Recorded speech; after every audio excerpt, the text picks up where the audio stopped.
ചൂള പഠിച്ച് പ്രാർത്ഥിക്കാൻ പറ്റുമോ? പാടാണ്. ചൂള പഠിക്കാൻ പറ്റും, പക്ഷെ പണ്ടത്തെ കാലത്ത് പറഞ്ഞിരുന്നത് ചൂള പഠിച്ചു കഴിഞ്ഞാൽ പാമ്പ് വരും എന്നാണ് അല്ലേ? അതെ അതെ. അപ്പൊ ഞാനും അങ്ങനെയൊക്കെ വിശ്വസിച്ചിരുന്ന ആളാണ്. ഈ കാര്യം സമയമാകുമ്പോൾ നമ്മൾ ചൂള പഠിക്കാൻ പാടില്ല എന്നൊക്കെ പറയും. പക്ഷേ അതിന്റെ വടക്ക് വശത്തിട്ട് എന്നാണ്ടോ കുരുതിയോ അങ്ങനെയൊക്കെ ചെയ്തിട്ട് ചൂള പഠിക്കണം. മനസ്സിലായി?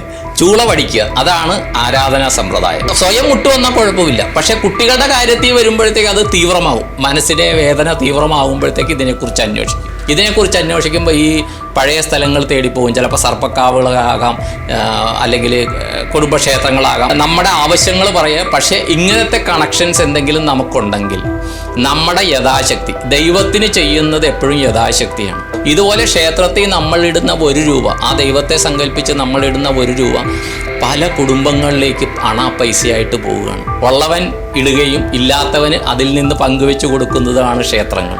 സർ നമസ്കാരം. നമസ്കാരം സർ. പ്രാർത്ഥന എന്ന് പറയുമ്പോൾ നമ്മൾ ഒരു സാധകന്റെ കർമ്മത്തിലേക്ക് വരുമ്പോൾ, അല്ലെങ്കിൽ നമ്മളൊരു ഉയർന്ന തലത്തിലേക്ക് പോകാൻ വേണ്ടിയിട്ടുള്ള ആദ്യത്തെ സ്റ്റെപ്പ് എന്ന് പറയുന്നത് പ്രാർത്ഥനയാണ്. അപ്പോൾ ഈ പ്രാർത്ഥനകൾ എങ്ങനെയാണ് നമ്മൾ ചെയ്യേണ്ടത്? അത് ശരിയാണ്. അല്ലെങ്കിൽ അതിന്റെ തലങ്ങൾ എങ്ങനെയാണ്? നമ്മളെല്ലാവരും പ്രാർത്ഥിക്കാറുണ്ട്. അതെ, രാഹുൽജിയും പ്രാർത്ഥിക്കാറുണ്ട്. എങ്ങനെയൊക്കെ പ്രാർത്ഥിക്കും? ഞാൻ പലപ്പോഴും എൻ്റെ മനസ്സിലാണ് പ്രാർത്ഥിക്കുന്നത്. ഒന്ന് ചൂള അടിച്ച് പ്രാർത്ഥിച്ചാലോ? ചൂള അടിച്ച് പ്രാർത്ഥിക്കാൻ പറ്റുമോ? പാടാണ്. ചൂള പഠിക്കാൻ പറ്റും, പക്ഷെ പണ്ടത്തെ കാലത്ത് പറഞ്ഞിരുന്നത് ചൂള പഠിച്ചു കഴിഞ്ഞാൽ പാമ്പ് വരും എന്നാണ് അല്ലേ? അതെ അതെ. അപ്പൊ ഞാനും അങ്ങനെയൊക്കെ വിശ്വസിച്ചിരുന്ന ആളാണ്. ഈ കാര്യം സമയമാകുമ്പോൾ നമ്മൾ ചൂള അടിക്കാൻ പാടില്ല എന്നൊക്കെ പറയും. പക്ഷേ പാമ്പുകൾക്ക് സൗണ്ട് കേൾക്കാൻ പറ്റുകയില്ല, ചലനമാണ് ഇത് ചെയ്യുന്നത് എന്നുള്ളത് ഇപ്പോൾ ശാസ്ത്രീയമായിട്ട് തെളിയിക്കപ്പെട്ടിട്ടുണ്ട്. ഇത് പറയുമ്പോൾ ഈ ചൂളമടിയിൽ ഒരു ഗിന്നസ് വേൾഡ് റെക്കോർഡ് കിട്ടിയ ഒരാളുണ്ട്, ശ്രീമതി ജ്യോതി കമ്മത്ത്. അദ്ദേഹം വരാപ്പുഴക്കാരിയാണ്, എറണാകുളത്ത് താമസിക്കുന്നു. പരിചയമുണ്ട്. ചെറുപ്പം തൊട്ടേ ചൂളമടിയിൽ ഇതായിട്ട് വീട്ടുകാർ, അമ്മ അത് പ്രോത്സാഹിപ്പിച്ച്, പെൺകുട്ടിയാണ്, അമ്മ പ്രോത്സാഹിപ്പിച്ച് അത് ഗിന്നസ് വേൾഡ് റെക്കോർഡ് വരെ വാങ്ങിച്ച ആളാണ്. അതുകൂടി ഈ കൂട്ടത്തിൽ നിന്ന് പരാമർശിക്കുന്നത്. ഇപ്പോൾ ഞാൻ കാർവാറിൽ ജോലി ചെയ്യുന്ന സമയത്ത് ആലപ്പുഴ ജില്ലയിൽ എനിക്ക് പരിചയമുള്ള ഫാമിലിയിൽ നിന്ന് അവർ കോണ്ടാക്ട് ചെയ്തു. കാര്യം കുട്ടിയുടെ കല്യാണം നടക്കുന്നില്ല. അപ്പോൾ അത് ജാതകമൊക്കെ അയച്ചപ്പോൾ കല്യാണം നടക്കേണ്ട സമയമാണ്. അപ്പോൾ പിന്നെ എന്തോ കടലെടുത്ത് വയ്ക്കാനോ എന്തോ പറഞ്ഞു. 10-12 വർഷങ്ങൾക്ക് മുമ്പുള്ള സംഭവമാണിത്. അത് പറഞ്ഞപ്പോൾ ഇവരുടെ കുടുംബത്തിലൊരു മൂർത്തിയുണ്ട്, ഏതോ ഒരു ദേവതനെ ആരാധിച്ചുകൊണ്ടിരുന്നു ഇവർ. അങ്ങനെയാണ് കാണുന്നത്. എനിക്ക് കിട്ടുന്ന സൂചനകൾ അതാണ്. അപ്പോൾ ഞാൻ പറഞ്ഞു, ഇങ്ങനെ ഒരു ദേവതയുടെ സാന്നിധ്യം കാണുന്നുണ്ട്, ഒരു ദേവിയുടെ സാന്നിധ്യം അതിനൊരു വിശേഷ ആരാധന അത് അങ്ങനെ കാണുന്നുണ്ടെന്ന് പറഞ്ഞു. അപ്പോൾ ഇവർ പരിചയമുള്ള ആൾക്കാർ, ഇവർ ആ നാട്ടിൽ നിന്ന് ജോലി സംബന്ധമായിട്ട് ആ ജില്ലയിലെ തന്നെ വേറൊരു നാട്ടിലാണ് താമസിക്കുന്നത്. ആ സമയത്ത് എന്നോട് സംസാരിക്കുമ്പോൾ, അപ്പോൾ നിങ്ങളുടെ മെയിൻ അവിടെ ചെന്ന് അന്വേഷിക്കാൻ പറഞ്ഞു. അപ്പോൾ അവിടത്തെയുള്ള അമ്പലങ്ങളെ ദേവി ഇതൊക്കെ പറഞ്ഞപ്പോൾ അത് നോക്കുമ്പോൾ അതൊന്നുമല്ല. അപ്പോൾ കിട്ടിയില്ല എന്ന് പറഞ്ഞു എൻ്റെ അടുത്ത്. അപ്പോൾ ഞാൻ പറഞ്ഞു, കിട്ടില്ല എന്ന് പറയുമ്പോൾ ഇല്ലയെന്ന് ഉറപ്പ് വരുത്തിയിട്ട് എൻ്റെ അടുത്ത് കിട്ടിയില്ല എന്ന് പറയും. എനിക്ക് കിട്ടണ സൂചനകളാണ്. ഇപ്പോഴും നിങ്ങൾ അത് കണ്ടെത്തിയിട്ടില്ല എന്നാണ് സൂചന കിട്ടുന്നത്. അതുകൊണ്ട് നിങ്ങളില്ലയെന്ന് പറഞ്ഞാൽ ഞാൻ വേറെ നോക്കാം, പക്ഷേ ഇല്ലയെന്ന് നിങ്ങൾ 101% ഉറപ്പ് വരുത്തണമെന്ന്. ഇതേപോലെയാണ് അവരുടെ അടുത്ത് പറഞ്ഞത്. നിങ്ങൾ 101% ഇല്ലയെന്ന് ഉറപ്പ് വരുത്തിയിട്ട് എൻ്റെ അടുത്ത് ഇല്ലയെന്ന് പറ, എന്താണെന്ന് ഞാൻ പ്രതിവിധി നോക്കാത്തതുകൊണ്ട്. ലാസ്റ്റ് അന്വേഷിച്ച് പഴമക്കാരോടോ ചോദിച്ചപ്പോഴത്തേക്കും പറഞ്ഞതെന്ന് വെച്ചാൽ, ഇവരുടെ കുടുംബം ഒരു സമയത്ത് എന്തോ ഭയങ്കര ബുദ്ധിമുട്ടിലായിരുന്ന സമയത്ത് ആരോ പറഞ്ഞു, ഒരു 2 തലമുറയ്ക്ക് മുമ്പ് ആരോ പറഞ്ഞു കൊടുത്തതാണ്. ഈ വെള്ളിയാഴ്ച ദിവസം, മാസത്തിലെ ആദ്യ വെള്ളിയാഴ്ച ദിവസം തുളസി തറ വയ്ക്കുമല്ലോ, അതിൻ്റെ വടക്ക് വശത്തിട്ട് എന്നാണ്ടോ കുരുതിയോ അങ്ങനെയൊക്കെ ചെയ്തിട്ട് ചൂള പഠിക്കണം. മനസ്സിലായി? ചൂള പഠിക്കുക, അതാണ് ആരാധനാ സമ്പ്രദായം. അവിടെ എന്തോ പായസം, കൂട്ടുപായസം എന്തൊക്കെ ഉണ്ടാക്കി വയ്ക്കണം, എന്തോ അതിൻ്റെ ഒരു റിച്വൽസ് ഉണ്ട്. ഇത് ചെയ്താണ് അന്നത്തെ ആ കുടുംബത്തിലെ കാരണവർ രക്ഷപ്പെട്ടു പോയത്. ആ കാരണവർ രക്ഷപ്പെട്ടു പോയി. അത് കഴിഞ്ഞ് അടുത്ത തലമുറ അതിൻ്റെ രക്ഷപ്പെടലിൻ്റെ സുഖഭോഗങ്ങൾ അനുഭവിക്കുന്നു.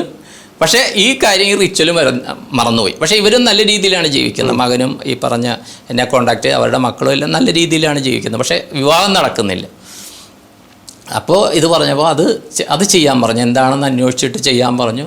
രസം എന്താണെന്ന് വെച്ച് കഴിഞ്ഞാൽ ഇവർ ചെയ്തു. ഇവർ താമസിക്കുന്ന കുടുംബ വീട്ടിൽ ചെന്നിട്ട് ഇവർ ഈ കാര്യം ചെയ്തു. 1 മാസത്തിനുള്ളിൽ നല്ലൊരു വിവാഹാലോചന വന്നിട്ട് കല്യാണം നടന്നു. അതും ആ കുട്ടിക്ക് ഗവൺമെൻറ് ജോലിയൊക്കെ കിട്ടി, ടീച്ചറായിട്ട് ജോലിയൊക്കെ കിട്ടി. അപ്പോൾ ഈ പ്രാർത്ഥനയുടെ കാര്യം പറയുമ്പോഴത്തേക്ക് എന്താണ്, നമുക്കറിയാം നമ്മുടെ ഇതിൽ 7 തലമുറയുടെ ജീൻ നമ്മളെ സ്വാധീനം ചെലുത്തുന്നുണ്ട് അല്ലേ? അതിൻ്റെ ഹോർമോൺസോ അല്ലെങ്കിൽ അതിൻ്റെ ക്രോമസോംസ് എന്താണെന്ന് വെച്ചാൽ പറയാം ശാസ്ത്രീയമായിട്ട്. ഇത് നമ്മളെ സ്വാധീനം ചെലുത്തുന്നുണ്ട്. ഇതിൻ്റെ പല ഘടകങ്ങളും നമ്മുടെ ബോധതലത്തിലുണ്ട്. മനസ്സിലായി? ഈ ശരീരം, നമ്മുടെ ഈ ശരീരത്തിൽ നിൽക്കുമ്പോൾ നമ്മുടെ ബോധതലം പ്രത്യേകമാണ്. അതിൻ്റെ എല്ലാം DNA-കളുണ്ട്. ആ DNA-കൾ അനുസരിച്ച് ബോധതലത്തിലും മാറ്റങ്ങൾ വരും. അപ്പോൾ ഇത് അന്നത്തെ ആരാധനാ രീതിയുമായിട്ട് കണക്റ്റ് ആകുമ്പോൾ നമ്മുടെ വഴി സുഗമമാക്കും. ഞാൻ മനസ്സിലാക്കിയത് അങ്ങനെയാണ്. ഇപ്പോൾ പലരും ഇത്രയും ഇപ്പോൾ ഭാഗവത സപ്താഹം നടക്കുന്നുണ്ട് അല്ലേ, അല്ലെങ്കിൽ കുറേ അടുത്ത് പ്രതിഷ്ഠകൾ നടക്കുന്നുണ്ട്.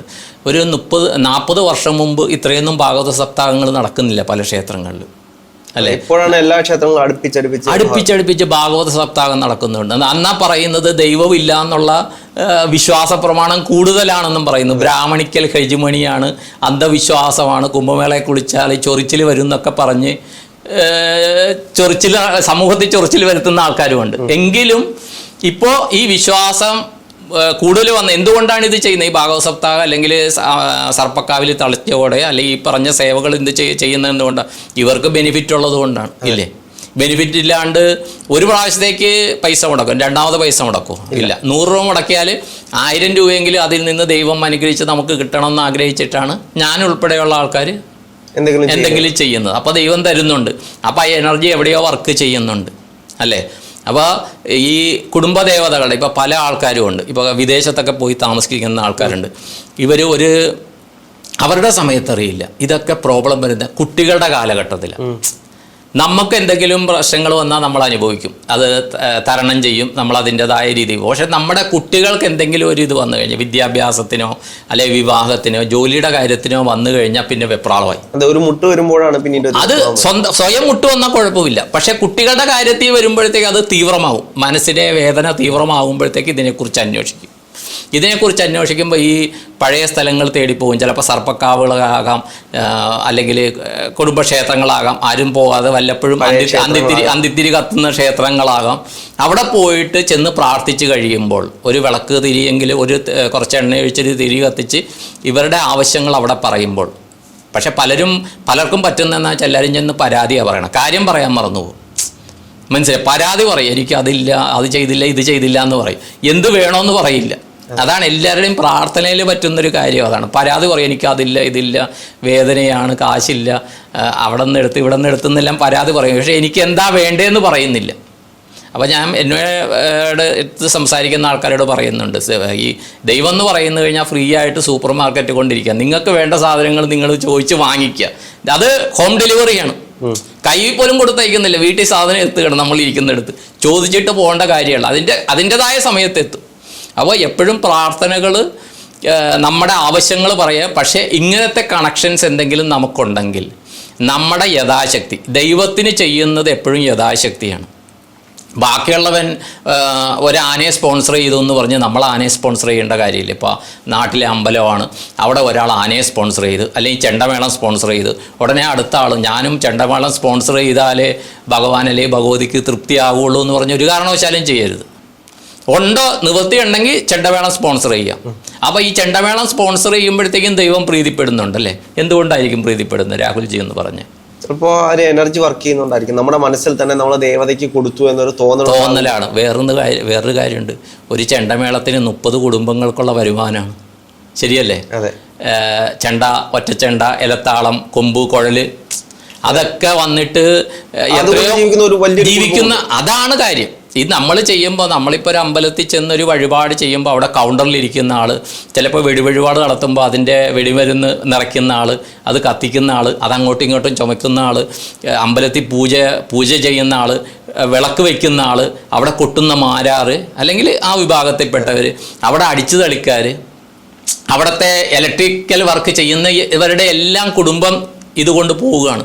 അപ്പം നമ്മൾ അവിടെ കൊണ്ടുപോയിട്ട് ഒരു 10 രൂപ ഇട്ട് കഴിഞ്ഞാൽ ഇതിൻ്റെ അംശം പലയിടത്ത് പോവുകയാണ്. അതിൻ്റെ പുണ്യം നമുക്ക് കിട്ടുകയാണ്. ഇത് പലരും ഇതിൻ്റെ ചിന്തിക്കാറില്ല. എപ്പോഴും നമ്മൾ 1 രൂപ ഇട്ട്, അല്ലെങ്കിൽ 1 രൂപ, സാധാരണ ഈ ബജറ്റ് കേരളത്തിൻ്റെയും കേന്ദ്രത്തിൻ്റെയും ബജറ്റ് ആകുമ്പോഴത്തെ മെയിൻ പത്രങ്ങളൊക്കെ 1 രൂപയുടെ വരുമാനം എങ്ങനെ പോകുന്നു, വരുമാനം എങ്ങനെ വരുന്നു, ഈ 1 രൂപ എങ്ങനെ ചിലവാകുന്നു എന്ന് പറഞ്ഞിട്ട് പേപ്പറിൻ്റെ ആദ്യത്തെ ഫസ്റ്റ് പേജിൽ കാണും അല്ലേ. ഇതുപോലെ ക്ഷേത്രത്തിൽ നമ്മളിടുന്ന 1 രൂപ, ആ ദൈവത്തെ സങ്കല്പിച്ച് നമ്മളിടുന്ന 1 രൂപ പല കുടുംബങ്ങളിലേക്ക് പൈസയായിട്ട് പോവുകയാണ്. അവരിൽ അന്നം കിട്ടുമ്പോൾ നിറയുമ്പോഴത്തേക്കും വയറ് നിറയുമ്പോഴത്തേക്കും അതിൻ്റെ പുണ്യം കിട്ടണത് ഈ 1 രൂപ പല 1 രൂപ ഇട്ട ഓരോരുത്തർക്കും ഇത് വീതിച്ച് കിട്ടുകയാണ്. ഇത് നമ്മൾ മനസ്സിലാക്കുക. അതാണ് ഭാരതത്തിൻ്റെ പാരമ്പര്യം. ഉള്ളവൻ ഇടുകയും ഇല്ലാത്തവന് അതിൽ നിന്ന് പങ്കുവെച്ച് കൊടുക്കുന്നതാണ് ക്ഷേത്രങ്ങൾ.